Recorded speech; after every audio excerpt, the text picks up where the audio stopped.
Our game has been set in Eberron since its launch 6 years ago, and since that time we've heard players asking us, when can we go to Forgotten Realms? We want to see the Underdark, we want to see Elminster, we want to see all these cool, famous people and places and take part in those stories in that more classic setting. Faerun and the Forgotten Realms setting in general is more in line for a lot of those players as to what they expect out of their D&D experience. So for us, it's a big mark to hit, and we want to make sure we live up to those expectations. The Underdark is an underground world. It's basically a huge network of caves. Some of the spaces open up to these huge expanses. The big hurdle and the difficulty in creating such a space, in terms of the technical aspect, is how do you create a space that's 2 miles high and 2 miles wide, and you know, also the other part is, like, how do you not fatigue the player of seeing rock all the time? So we're coming up with ways where, you know, you might have certain funguses or vegetation that glow in the dark, so they're not always looking at gray walls and whatnot. So it's very challenging in a lot of different ways. When Jeff and I, you know, started looking at the Underdark and deciding where we wanted to take it visually, we looked at a lot of images of some of the most fantastic caves, natural occurring caves in the world. And so in my time, you know, thinking of ways to bring the space to life so that it's more than just a cave.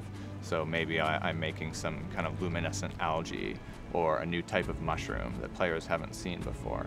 And beyond that, it's also, you know, home to the Drow and home to Schindlerin. And so there's a lot of cool lore that we get to dig into with that as well.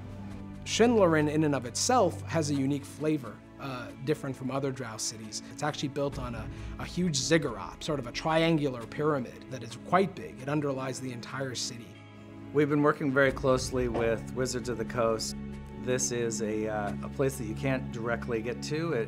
We can work around it in the Underdark as far as physical space, both as a player and in the way that it's designed. It's a trading city. It's a city of portals. In fact, actually, it has no physical connection to the rest of the Underdark. It exists in its own cavern, and the only way to get in there is through portals. It's also located underneath Cormyr, so this provides a good place to find conflict between the Drow and Cormyr. The Drow are very evil. In Dungeons & Dragons parlance, they're chaotic evil. Now, most chaotic evil monsters tend to have a lot of infighting. The Drow are like that, but they're a little bit more powerful and dominant. They're civilization builders. They plot against each other, they assassinate each other, or make temporary alliances to gain power. Basically, they see everybody as prey. They're all about how they can exploit somebody else to gain power for themselves. And they're very intelligent, they're high magic, they're one of the most dangerous and advanced civilizations out there, which makes them, you know, a really, really difficult enemy to go up against. Well, of course, there's a ton of monsters that we wanted to put into this release, and there's quite a few of them we got in there. So players will be excited that we have things like the Purple Worm, Dragoloth, different parts of the Drow faction, like priestesses and other different roles that the Drow are going to have, as well as Driders, which are half a Drow, half spider. Those are some of the monsters that are coming to the Underdark for sure. There may also be a brand new dragon in there somewhere. If players search through every corner of the space, they might find a nasty encounter with a new dragon they haven't seen before.